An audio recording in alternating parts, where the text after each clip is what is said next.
It's easy. You can donate through your utility bill by simply rounding the total to the next dollar. This can be a monthly donation through your bill, or you can always give a one-time donation, even if you don't live in Mesa.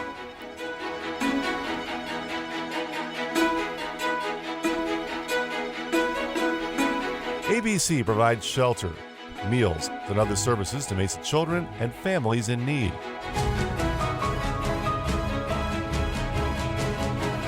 If you only give once, monthly, next time, please consider ABC a better community.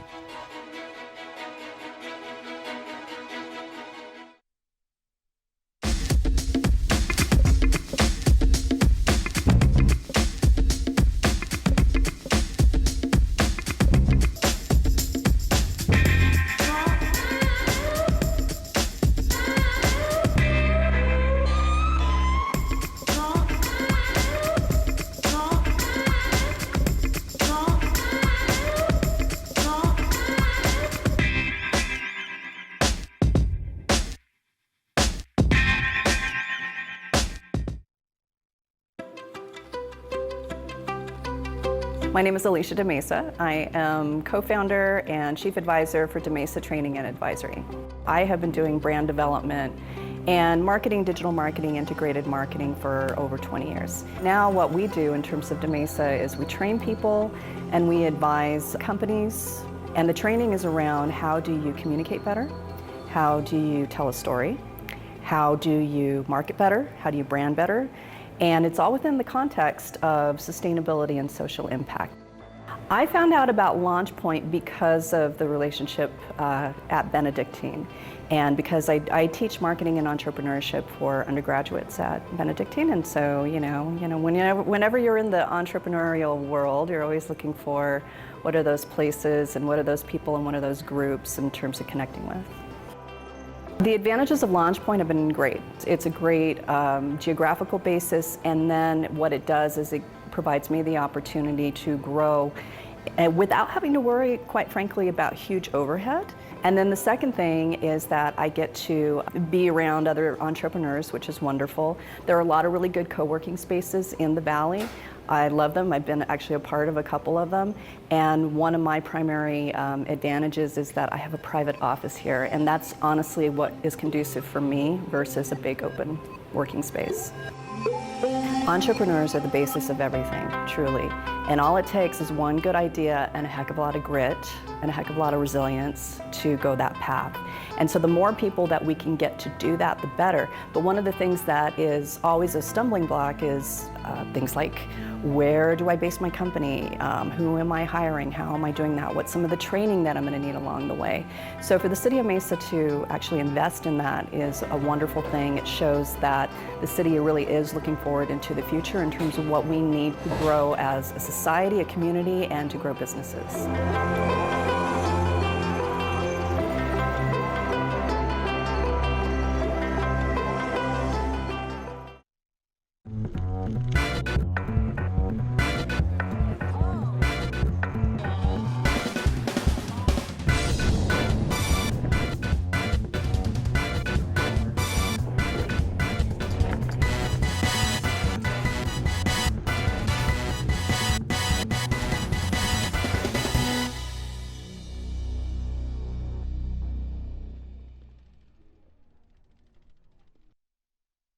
Does your yard have a drinking problem? Give it the help it needs with the Drab to Fab Backyard Rehab Series from Water Use It Wisely. This 10-part video series shows you how to turn any Arizona yard into a colorful, low-maintenance, water-smart xeriscape.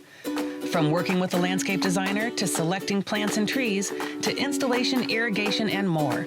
Take your yard from thirsty to thriving with the Drab to Fab Backyard Rehab Series at wateruseitwisely.com. We all want the products we use every day to be safer for our families, pets, and the environment. The Safer Choice label can help you find cleaning and other household products that are made with ingredients that are safer for people and the environment. Ingredients in products that qualify to carry the label have been reviewed by the EPA for safety and performance. So look for the label. It's a safer choice.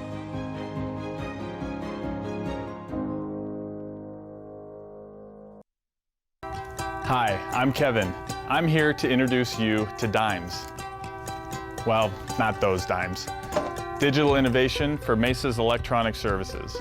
Here at the City of Mesa, we are constantly evaluating ways to improve our productivity and efficiency in the land development and permitting process. A major effort has been underway to migrate our existing system to an online, cloud-based application. This new system will eliminate paper plans like these, as well as streamline and improve services such as planning, permitting, licensing, code enforcement, and customer service. We've put together a collection of short videos to help you become more familiar with the new system. We welcome any feedback you might have, as well as any suggestions for additional help topics. Thanks, and welcome to Dimes. Poor driving behaviors cause 94% of road crashes in Arizona. Speeding, aggressive and impaired driving, not wearing seatbelts, all result in thousands of preventable injuries and deaths every year. ADOT, DPS, and the Governor's Office of Highway Safety have set 4 safety corridors to remind drivers that highway safety is in their hands. Drive poorly through a safety corridor and you may be pulled over by a state trooper. Help us save lives. Drive safely on Arizona highways.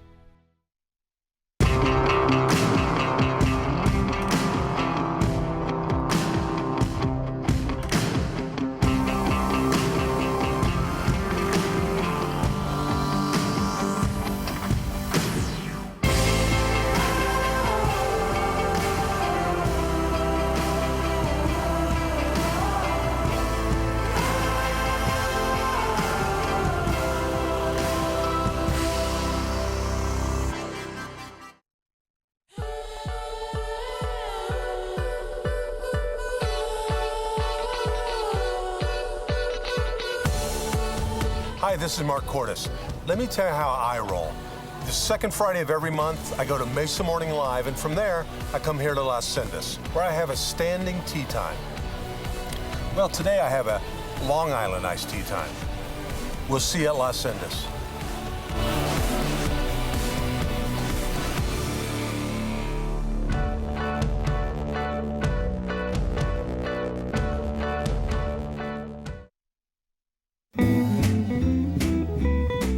Great to be back at the beautiful Mesa Arts Center. How you doing, folks? Come on, you can do better than that. How are you? Wow, I think I got the wrong day. I'll tell you the right day, though. The second Friday of every month, Mesa Morning Live, Crescent Crown Distributing, 1640 West Broadway, Mesa, Arizona. Remember, folks, the world belongs to those who show up.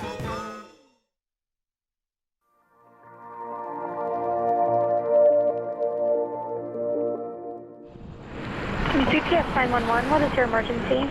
In the last month or so, we've seen an increase in wrong-way driving and definitely wrong-way driving crashes.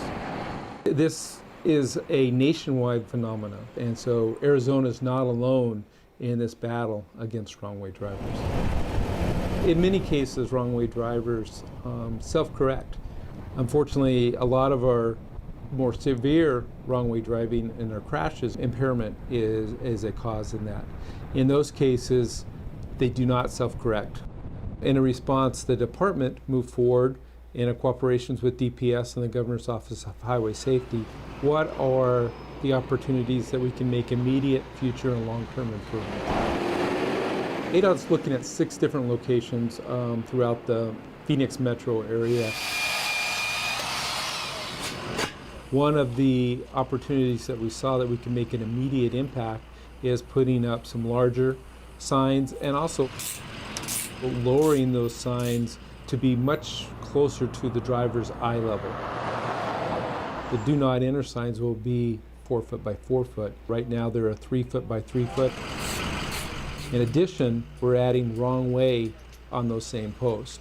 This will increase the sign area at each of those locations by 200%. At the same time, there is the opportunity to put pavement markings in the form of an arrow. Basically, we will be installing a raised pavement marking. If you're driving with the direction of traffic as you're supposed to, you'll see an arrow pointing the direction you're going. As most people don't know, on the interstate, we put in a reflector type. For people going the right direction, all they see is the white or the yellow. But if you go the wrong way on the interstate, the backside is red. That will alert drivers that, hey, you are going the wrong direction. The installation of these larger signs with the arrows that we're putting on these 6 interchanges are just our first step. We're looking for opportunities to expand that not only in the Phoenix metropolitan area, the Tucson metropolitan area, but also selected rural interstates. In addition, we're looking at how can we detect and alert our law enforcement and our ADOT folks sooner. There's technology both with radar and microwave that can detect a wrong way driver that will send a notification to the TOC, our Traffic Operations Center. At the same time, they can alert law enforcement. ADOT's #1 goal is the safety of the traveling public. We want everyone that leaves home to get home safely. ADOT, keeping Arizona moving.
How many of you get excited about Trash and Recycle Day? I know kids, like my little brother, get super excited because they'll be able to see the garbage truck.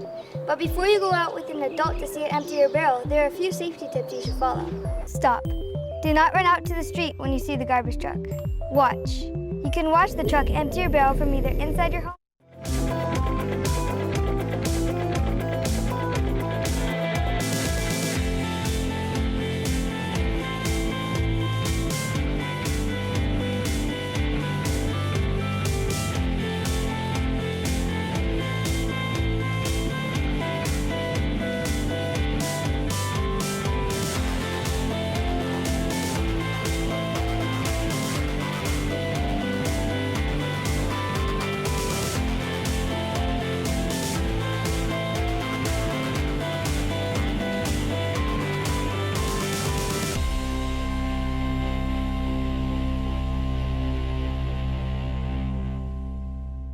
Some feedback now.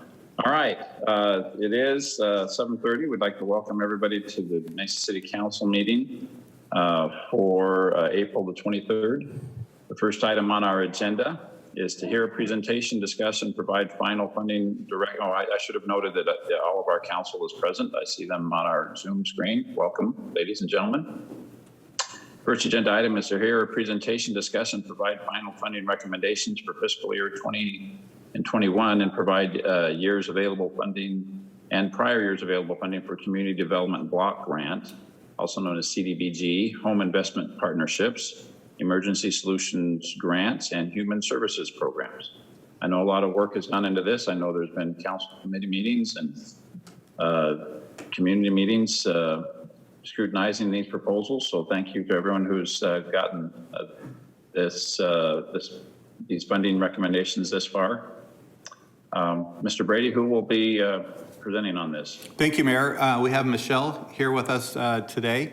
I'm going to ask her, because I know there's a lot of dollars and a lot of pots of dollars that keep coming to council and we keep discussing, but maybe to have her give us a quick overview of this pot of dollars, where it originates from, and then talking about the future stimulus CARES HUD dollars we'll be getting in the future, so we can be clear about kind of the flow of, or the different pots of funds that are coming to council, because we're going to be talking about a variety of dollars that are available to Mesa over the next few weeks. So maybe I'll just have her first at the beginning of her presentation, just give you an overview of the different opportunities that are coming to Mesa with federal funds.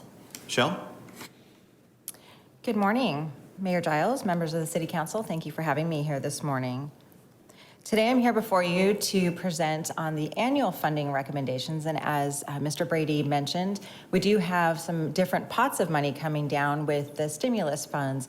So the specific dollars that I'm going to be presenting to you today are through our normal annual funding process, where the city gets allocations on an annual basis through CDBG, home, and Emergency Solutions Grant, as well as we have our little bucket of human services dollars.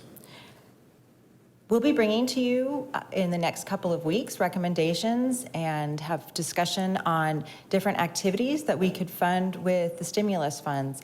So we will have Emergency Solutions Grants and CDBG, additional CDBG dollars that will be coming directly from the COVID stimulus funds. And we're calling those ESG-CV, so we know we're calling those the COVID money, as well as the CDBG-CV. So we will be bringing to you next Thursday for the study session, the ESG-CV funds. So if you have any questions as we're going through this presentation, I'd be happy to answer that. But I just wanted to mention that this is our annual process that we do every year for those regular dollars. Just a little bit of history. The City of Mesa has participated in the federal programs for over 43 years. We've had the Community Development Block Grant, the Home Investment Partnership Program, and our Emergency Solutions Grant. These funds are provided by HUD, and the substantial investment that we have provided into the community benefits many residents, significantly improving their lives, as well as revitalizing neighborhoods and preserving neighborhoods. These federal programs fund a variety of activities, including capital improvements, housing, public services, homeless assistance, emergency shelter, transitional housing, and neighborhood improvements. And as I mentioned previously, the city does use an annual application process, which takes us about 8 to 9 months to go through to solicit to nonprofit organizations to provide different proposals for eligible uses of these funds. We start out with an applicant orientation for those agencies, and that was done on November 21st, 2019. We then take the applications that are provided from the nonprofits, and staff review those applications for eligibility and also score them, as well as the Housing and Community Development Advisory Board. Those scores are then taken as an average, and that's how those agencies are ranked in order of their scoring, and then the funding is allocated in proportion to the score. So that just provides a little bit of background on how this annual process works. So as I mentioned before, it's for the Community Development Block Grant Program, our Home Investment Partnership Program, Emergency Solutions Grant, and our Human Services funding. And when we go through this application process, it's really to put forth what the city's priorities are, how we are going to address those priorities in the community, and also to make sure that those agencies are providing services that will meet the council's strategic priorities. So as you can imagine, every year those may change.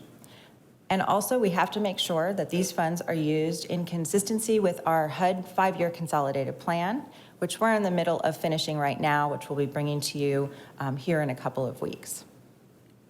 I wanted to just mention that at the beginning of the funding process, this year's focus and priority set by council and the city was to really address homelessness. Now I know with the COVID crisis that we have a little shift in priority, but I'll talk about that as we go through on how we're addressing that with some of those funds.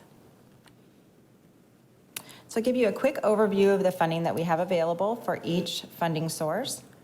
For our Community Development Block Grant Program, we have a total of just over $6 million, and that is comprised of our fiscal year 2021 allocation, which is $4 million, just a little over $4 million. And then we have reprogrammed funds of $1.9 million. And what reprogrammed funds are is if we have funds that were allocated to a previous contract, and for one reason or another, the funds weren't either expended or fully expended, or we get program income from the generation of some activities. Those become reprogrammed funds into the next funding cycle. For our Home Investment Partnership Program, we have just over $1.7 million, which is comprised of our allocation of $1.5 million and reprogrammed funds of $239,000. For our Emergency Solutions Grant, we have an allocation of $327,000. And for Human Services Program this year, we have an allocation of $570,000 to direct services. What I'd like to do is give you just a quick overview of how many applications were received for each funding source, the amount of funds we have available, and what those funding request totals were. As you can see, we get quite a few requests over the amount of money that we have available, and that is probably going to increase over the next year or so when we see this crisis with COVID continue. So for our CDBG Public Services, and what those dollars are dollars that would go to services such as Meals on Wheels or educational services, so direct client services. We have $627,000 that's set aside for that pot. So with CDBG, we are required not to spend any more than 15% of our public service dollars of the entire allocation. We had 9 applications that were received for a total funding request over just $1 million. So our non-public services for CDBG, that's our second bucket of money with CDBG. We have the $4 million plus our $813, which is allocated for our administration. So that's always 20% of our grant, which leaves $6 million to be allocated. Funding requests were over almost $6 million, so $5.9 million, and we received 11 applications. For the home program, again, we have $1.7 million, have funding requests of over $2 million with 5 applications. That one we usually get larger dollar applications because those funds can be used for development of housing, renovation of rental housing, and also for tenant-based rental assistance, which is rent and utility deposit. For emergency solutions grants, we had 4 applications totaling $455,000. And human services, I would say this is another one of the funding sources that we get quite a bit of competition in because it has a variety of services and eligibility criteria that you can apply for. So the funding requests were just over $1 million with 39 applications. So as you can see on the screen, we have our agencies that are recommended for funding, and this is for our CDBG Public Services. You'll see the name of the agency, the name of their program under the first column, and then a slight program description and the amount that has been funded. I won't go through every single one with the details of the program descriptions, but we are funding services that include homeless navigation services so that we're reaching out into the community and really taking an intensive targeted approach to connecting homeless individuals to resources and supporting services and trying to get them housed. And we are also going to be funding supportive services at a couple of different shelters within the community of Mesa. We have a family shelter for La Mesita and Desert Leaf Apartments, which is our permanent supportive housing. And then, of course, emergency shelter, which we know is a definite need in our community. And that would provide basic needs, essential services at the East Valley Men's Center in La Mesita. And then we do fund CAS for their emergency shelter and basic needs as well, and that's at the Homeless Services campus.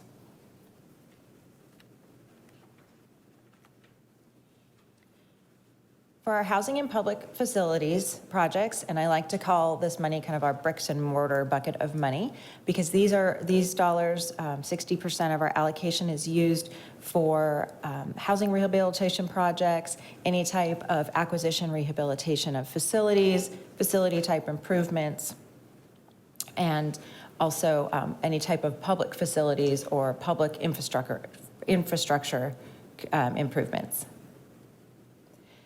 So through this slide, you'll notice that we are looking at funding housing rehabilitation program, which is an ongoing program here in the city, which funds homeowner rehab, emergency repair and roofing programs.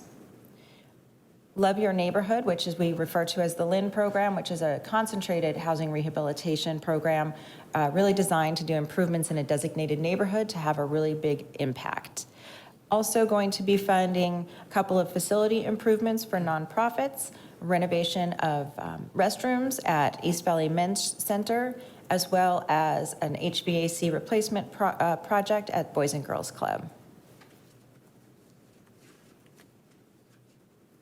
For our home investment partnership program, and again, this is all related to housing specific activities. And as I mentioned earlier, that with the crisis of COVID, we have decided to fund a deposit and utility assistance program for homeless prevention, which would include rent and utility assistance for low-income residents. And those are individuals who are already in their housing and maybe they've currently lost their job due to COVID and they're having just a little bit of struggle making ends meet, and so that additional rent and utility would definitely help. Our down payment... Excuse me, Michelle, I think Mr. Freeman has a question for you. Yes, absolutely, thank you. Thank you, Michelle. Usually I try to wait till the end, but could you go back one slide, please? Absolutely. So on the City of Mesa Homeless Service Project, can you define funding to support regional shelter solutions, $1.5 million, and where that's targeted? Absolutely. Mayor Giles, members of the City Council. So we, at the direction of the City Manager's Office, as a high priority for the city, we have set aside $1.5 million to address a homeless service project. Has not been specifically defined at this point, but it would provide funding opportunity to support any regional shelter solutions, which could include partnering with other jurisdictions and providing long-term housing as well, so it could be transitional that would turn into permanent supportive housing.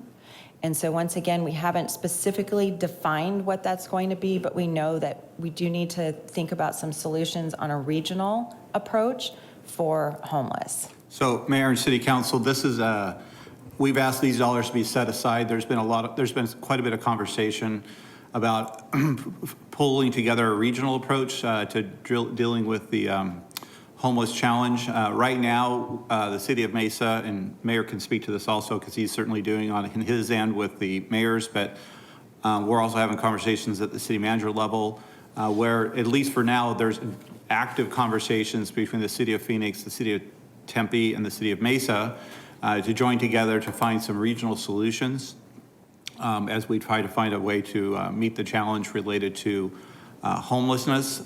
So we've set aside a specific dollar amount. As three communities continue to have a conversation, we were having significant conversations about the possibility of combining our resources together or looking at coordinating our efforts together to address homelessness on a regional basis. That somewhat got interrupted by the pandemic. But there are still undergoing conversations. But what we've committed to in our partnership with those groups is to set aside some dollars so that it'll give us some time to formulate some solutions. We're already in some conversations with New Leaf about some possibilities near their campus in La Mesita so that it's near the Tempe border, so that there's a possibility of some collaboration there. Tempe's looking at some properties they have and some initiatives they have that we may also participate in. So we're all trying to go down this path, but recognizing that together the three of us trying to find some solutions. At the same time, I think, and I'll let the mayor speak to this, we're trying to find what's the right word, Mayor? Encouragement to get other communities to join in with us on this valley-wide effort. But at this point, the most active conversations are taking place between Phoenix, Tempe, and Mesa. Chris, my comment is I think we need to be careful about over-concentration of any type of shelter, specifically, and I'll speak for my district. However, I would entertain having other communities, Chandler, Gilbert, if they would come to the table and help participate. I just think that's just wise, spreading it out within our regionally. When you talk regional, well, regional, yeah, Phoenix is very large, Mesa is very large.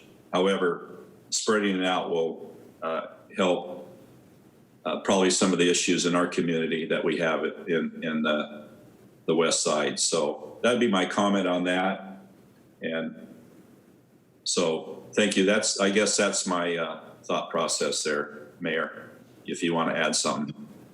Yes, thank you. As Mr. Brady indicated there, prior to the COVID issue kind of taking over our agenda, there was a lot of conversation.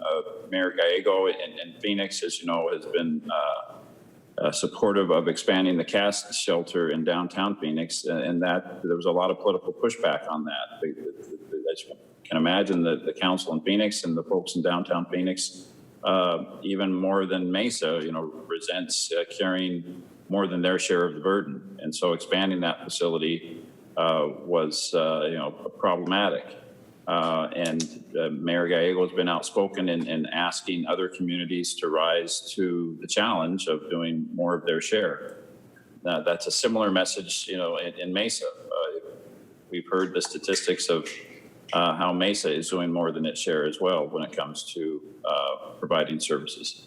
But for us to have we still need to have a very frank conversation with our regional partners and invite them to participate in having facilities and services more so than they are now. And that's going to require expanding the capacity in the region. I know Councilmember Duff has had some great conversations with our counterparts in Tempe, and there's a real, they're about to do some very significant things in increasing capacity and facilities. So we need that $1.5 million is